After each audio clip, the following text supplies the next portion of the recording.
Okay, good afternoon. So welcome back.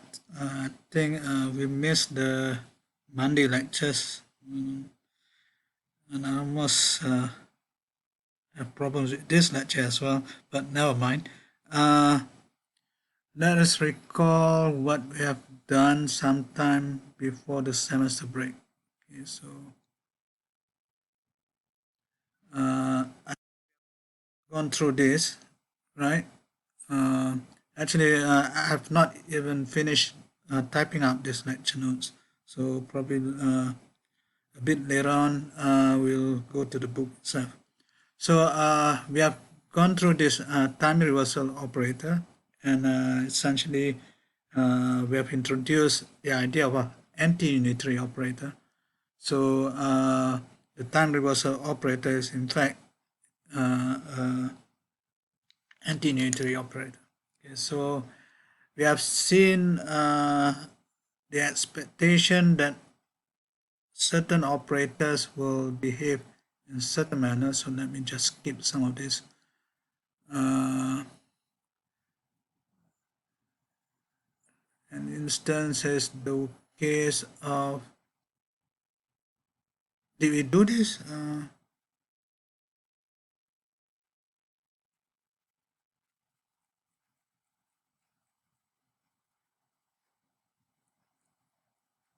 Selection 9.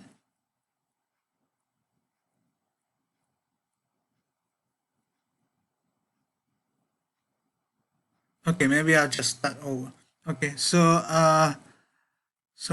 the idea of a time reversal operator is just to consider the state to undergo some transformation, so that the state that the transformed state is essentially a motion reverse state. So, for example, in the case of the momentum eigenstate, okay, because momentum carries the information of the motion of a particle, so then you would expect the time reverse operator acting on the momentum eigenstate would actually to reverse the momentum eigenstate to the negative sign. Okay, so this is something that we hope to show in some sense. And then let's suppose now we'll consider the case of an arbitrary state alpha at time t equals 0. So, and then essentially you allow this to evolve to some other time t equals to delta t. Okay. So the way to do this is essentially to apply the evolution operator. Okay. So the evolution operator acting on alpha will give you a new state alpha at time t equals to delta t. So what we're going to do next is essentially to make delta t here to be small. Okay. And then essentially one can expand this exponential to first order to give this particular operator acting on alpha. So now we consider what happens if theta is applied to alpha at time t equals 0. So you have theta alpha here, and then the state would somehow, again using the same idea, you have an evolution operator acting on this theta alpha state, then you would, I've forgotten this, delta t, sorry about that. So you would expect it to be evolving in the same way, okay, but now what happens is that, okay, this would be essentially the state of maybe I should just go down. This state should be just simply the state theta alpha t goes to minus delta t instead of alpha t equals to delta t over here. So it's, remember that the effect is essentially reversing the time with respect to the motion, okay, or the motion with respect to time, okay. So in other words, if one equates these two equations together, then what do you get is essentially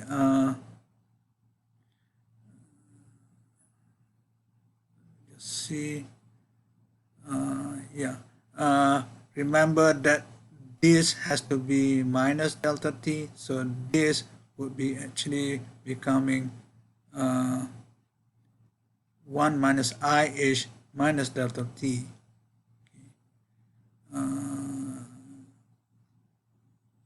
Just let me think for a moment. What am I?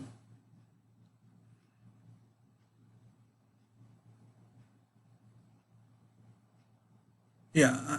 So in other words, what we're thinking of, this is essentially the time reverse thing.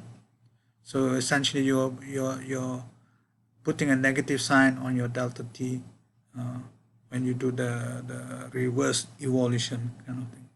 So if we sort of simplify this equation, okay, then essentially you get minus I-ish theta equals to theta I-ish. Okay. Now, one of the things that we need to actually see, if this theta is a unitary operator, okay, then one should actually have one could essentially put it in this way: I-ish theta alpha, if your theta is a unitary operator, so then this will sort of commute with the I there, so that will actually give you I-ish alpha, okay. And then you can see that, okay, cancelling the i's, it will give you this equation, okay. I think we have done this right.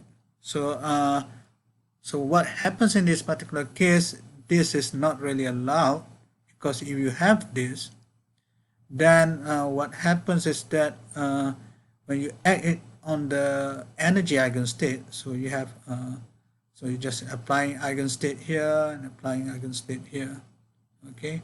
So your h theta n will be negative of theta h n, and h n gives you the eigenvalues, so that gives you en over here, okay. The eigenvalues is en, and then we have the minus sign in front, and then your since this is actually a number, you can bring it out, and then you bring your time reversal operator closer to the cat, and what happens is that, okay, then this state will have a negative energy eigenstate, and remember that this state is arbitrary, this state n is arbitrary, so this thing can go to negative infinity, so it's going to be unbounded from below, which is not allowed from the point of view of physics, okay. So in other words, one could not just simply sort of carry the what you call carry the I across your theta in that way, but instead when you sort of cross the theta, then you get a minus sign, and this is essentially the thing that we have discussed before when it comes to anti-unitary operator, okay. And then remember, your anti-unitary operator can be written in terms of the product of two operators, where one of it is a unitary operator, and then the other one is going to be the antilinear part. So the antilinear part sort of make the complex number conjugated, okay. So in other words, when it carries through this theta goes on the other side of the I, this thing gets complex conjugated. So the real equation that you're supposed to have is actually this. Okay. So again, this is the complications of anti-unitary operators and anti-linear operators is quite it can be quite confusing simply because you need this idea of complex conjugation involved. So let's consider the following. Let's consider you have the state alpha and beta here, and what we're going to do is to consider their inner product. Okay, and then we also have the time reverse state. Okay, time reverse state is denoted with the tilde here, and the same thing for your beta here with the beta tilde here. So that will be the time reverse state for both arbitrary state alpha and beta. Okay, and let's now consider a linear operator L. Okay, so a linear operator, if you remember, what does it mean by a linear operator? So if you have say two states here in superposition, then this would be C1L alpha plus C2L beta. Okay, but what we want to do is to see how the anti-unitary operator, the time reversal operator, make changes to the action of your linear operator. And the claim is that it obeys this particular equation. Okay, so how do we actually prove this? So let's consider the following. Let's consider, okay, in the first place, your L being a linear operator, which obeys that, and this is not necessarily Hermitian.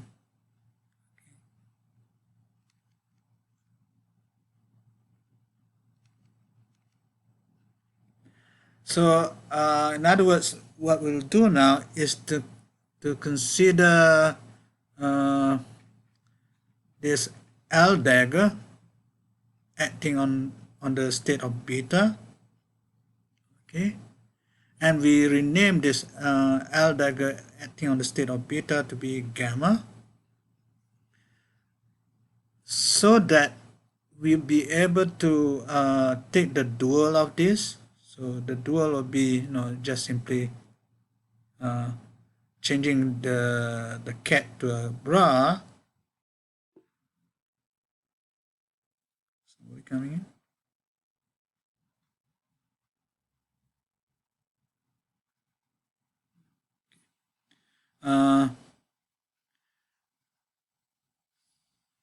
So the idea now is essentially to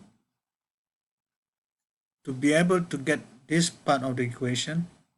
Okay, so when you do the dual of that, you get the dual bra gamma, and then your beta cat here becomes the dual bra beta, and the operator L dagger gets to be dualized as well to just your operator L. Okay, let me just point out in the book, the book uses a different symbol, which I thought is very confusing. The book used this symbol, which is a tensor product symbol. Okay, I don't want to do that. Okay, so if it's a linear operator, just use a different symbol. In this case, I'm using this particular L. Okay, so I will have that.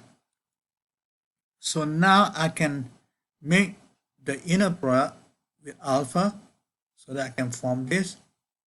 Okay, and with that, I will have your gamma here, your the dual bra vector here, gamma alpha, And remember the relationship between your time reverse state. Okay,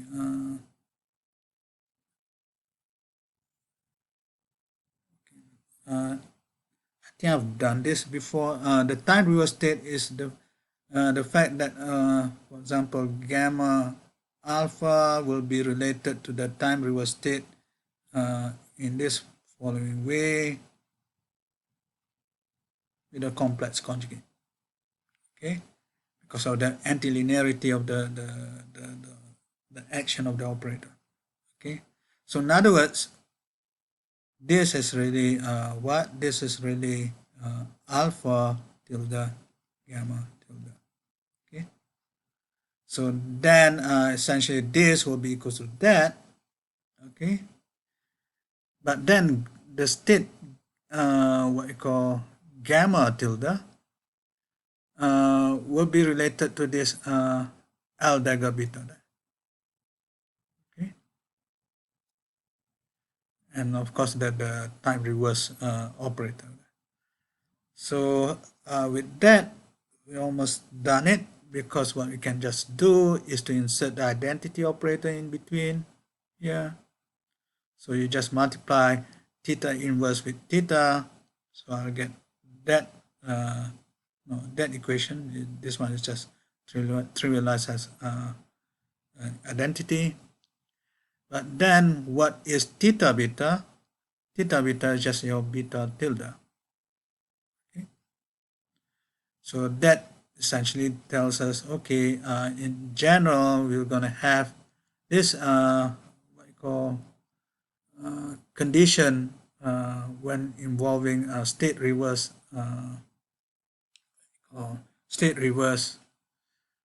states. Sorry, time reverse states. Right. So the importance of that equation is essentially when we start to do expectation values. But before that, let's just go through this. Okay. So now what we do, previously it was just a linear operator L. Okay. Now we'll impose further condition in such a way that when L equals to A, where A is given by a Hermitian operator. Okay. So then that equation that we had earlier applies to the Hermitian case, but the Hermitian case, since A dagger equals to A, then I can just simply write this thing. Okay. So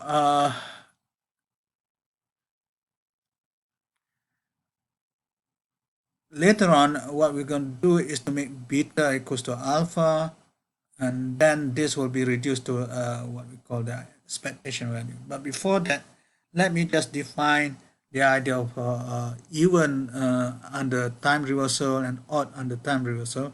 If the observable under this conjugation thing, you remember this is just like your U dagger A U, but now your theta, this is unitary case, your theta is now anti-unitary. Okay, so this would be a what you call a new operator, but if it's essentially an anti-unitary operator, then it could be either plus or minus A here.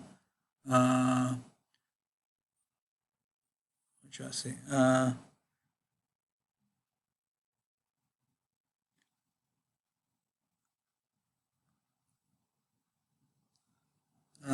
Let me just say that, okay, if it obeys this equation, so if it's theta A theta inverse equals to plus A, then we call this as even under time reversal. Should have not said that, because in this case, for example, it's not necessary this to be equals to plus or minus A. Okay, so this could be a totally different operator, say A tilde. Okay. So in this case, let's suppose that you have this condition, okay, that theta A, theta inverse will be equals to plus or minus A. Then if it's a plus, we call it as even under time reversal. If it's minus, then we call it odd under time reversal. Okay. Right. So now for even and odd time reversal observables, okay, then you have this thing to be earlier equation to be plus or minus A here. So one can reduce this to this equation, and one can actually think of this as the following. Since this is a time reverse state, then this is actually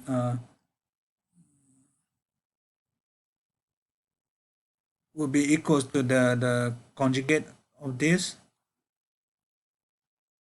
Remember that, okay.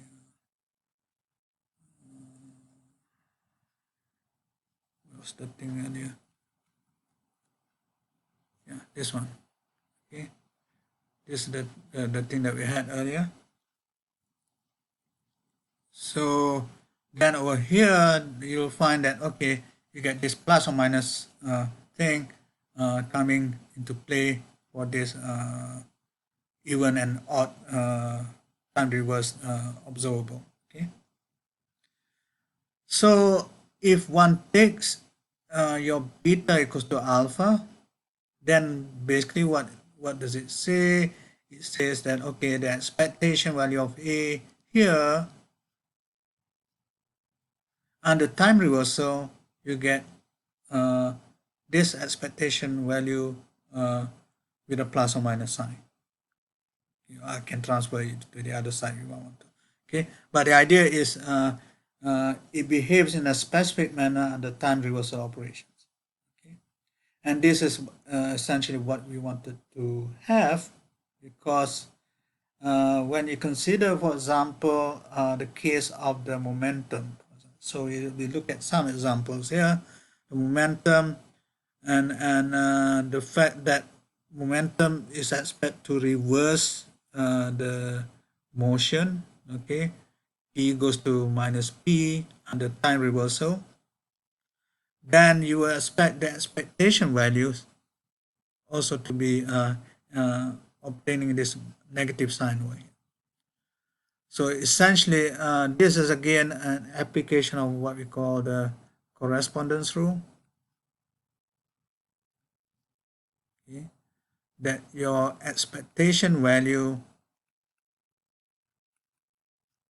is supposed to mimic your your classical observables. Okay. So in other words, in this particular case, thinking of it as a time reverse time reverse operation, then you find that your reverse motion gives you this minus sign. Okay. So with that, okay, the fact that you want to impose this kind of condition, then you really want to say that your momentum operator here has to be odd under time reversal. Okay. So if one considers, for example, the action on the time reverse state, time reverse eigenstate. So let's suppose I have an eigenstate here, p p dash gives you p dash, p dash. Okay. So a time reverse eigenstate, then you can just simply use your conjugation here, okay, with this theta p, theta inverse, and then this multiplied by theta here. Okay, then you get this to be minus p.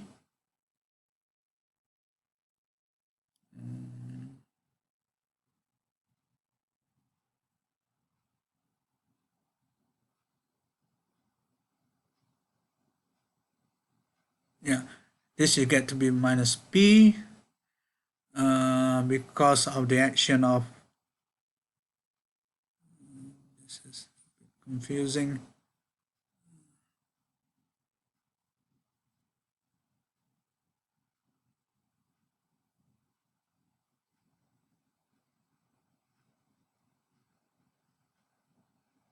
So I'm applying this, that,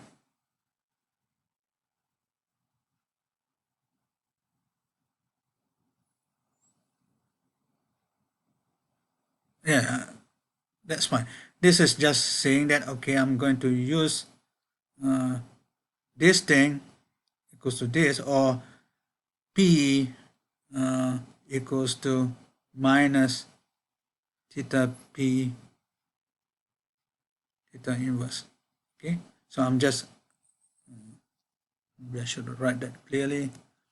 So I'm just using P here to be equals to minus theta P theta inverse.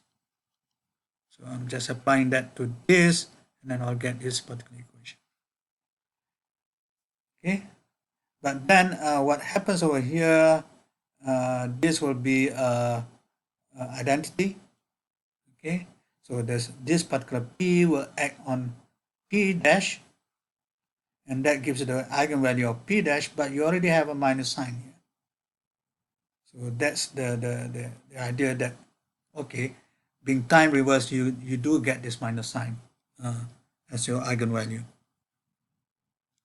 Right. Now, let's consider next. The other important observable is going to be your position. So in this particular case, again, one need to sort of make a judgment whether your position observable is going to be having a definite time reversal kind of property. And of course, how do you actually do this? You fall back to the classical case. So the classical case, if you do a motion, a time reverse called transformation, your position doesn't get changed. Okay, your momentum get changed, but not your position. So in other words, one expect classically that your expectation value of x under time reversal operation will just be the same thing. Okay, so in other words, the condition, the definite property under time reversal for position is just, it gets back to the same operator x.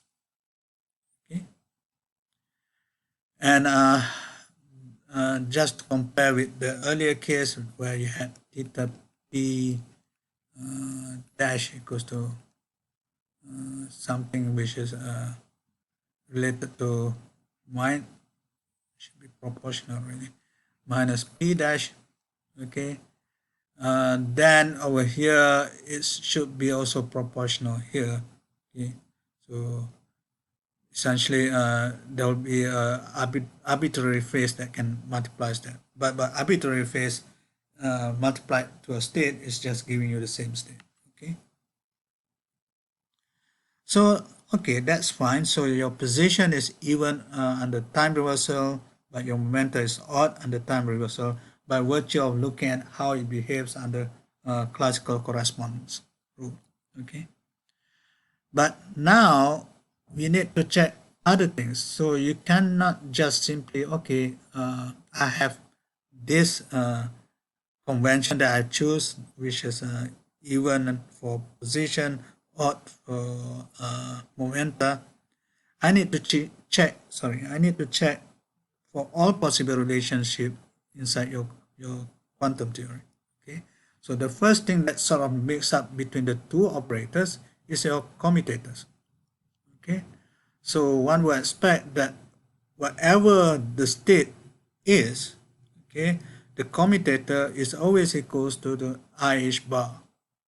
Okay, so here in terms of components, you have index I here, index J here, so then you have your delta IJ. So one would expect that this should also occurs for the case of the time reverse state. Okay, so what we can actually try to do is the following. Suppose I apply theta here on the whole equation. So what's going to happen?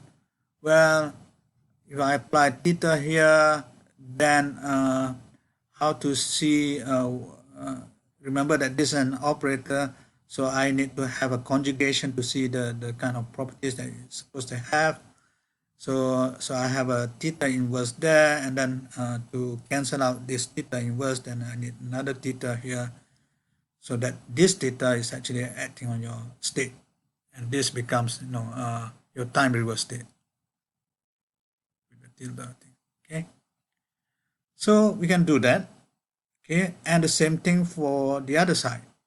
Okay, so here your theta gets multiplied to this I bar delta ij. Now one could sort of move this theta across to act on this arbitrary cat dot here. But once you carry this across, you will acquire a minus sign from your plus I. This will get minus sign. But now this is fine. This is fine because why? In this commutation relation, so you have xp. Okay, I'm going to ignore the subscripts now. xp x theta inverse. Okay, so I can now break this thing up into theta xp theta inverse minus theta px theta inverse. Okay, and then this is a new operator. We do not know how this actually works, but I can simply maybe I should go to the whiteboard rather than mess it up over here. Whiteboard. Oh, clear this.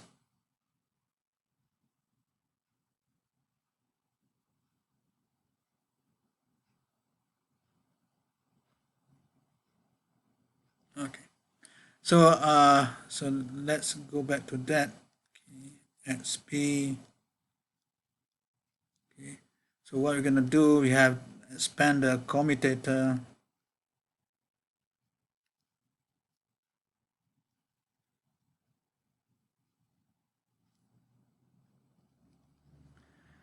So we know how it works on individual operators, but now this is being multiplied together. But that's fine because I can just simply insert the identity operator in between. So, and I resolve the identity operator in this way.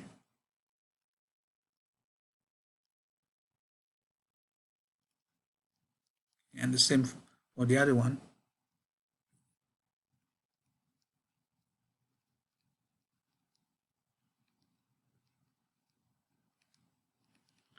And I know how this thing works. Okay, so this gives you x, and this gives you minus p, and this gives you minus p, and then this gives you x. Okay, so that gives you this equation earlier. Okay, so it's just replacing the commutator of xp with x minus p, and this minus sign will come out. Okay, and this minus sign will come out, and then this will cancel out with this minus sign. So in other words, even under time reverse state, your xp is always equals to I.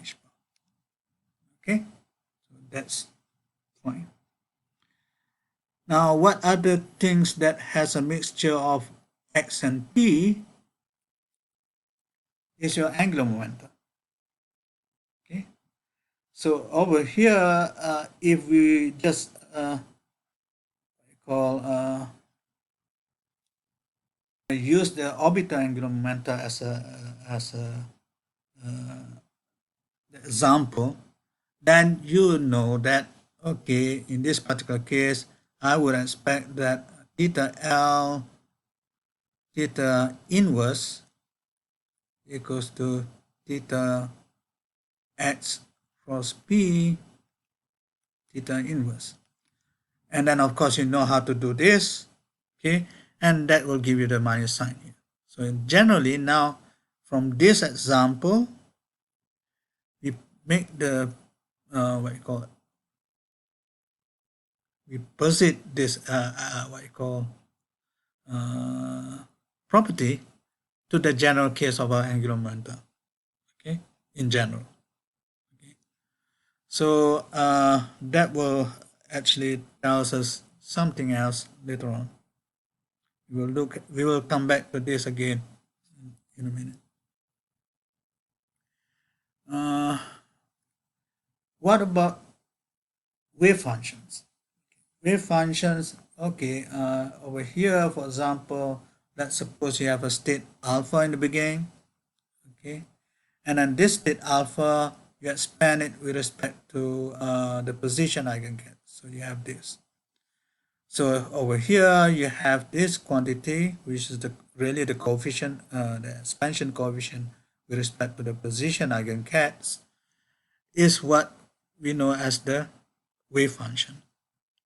Okay. So if we use the time reversal operator acting on this equation, then we should be able to know what actually happens for this wave function. And in fact, remember that this bracket thing under the time reversal operator will get changed to a complex conjugate. Okay, so that gives you the fact that your transformation over here will be of this sort for your position, so for your time reverse wave function. Okay, so we'll get complex conjugated. There is a kind of convention that we choose over here, that your basis state will not change under the time reverse state. We will do this even for certain other angular momentum states later on. Okay, so here you do not expect there's any change with respect to the basis, but then your wave function does get complex conjugated. Okay. Okay. What about spherical harmonics? Spherical harmonics is really a wave function. Okay. Well, in this particular case, you see that if we follow through this idea, then your spherical harmonics will get complex conjugated. And this essentially tells us, okay, you know what your YLM is. Okay, YLM is, I can't remember precisely the symbol here, but it's supposed to be M, which is the, what we call, Legendre polynomials, associated Legendre polynomials, theta, cos theta.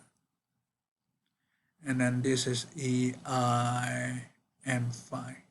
Okay, you can check this. Please check this. Okay, I may make mistake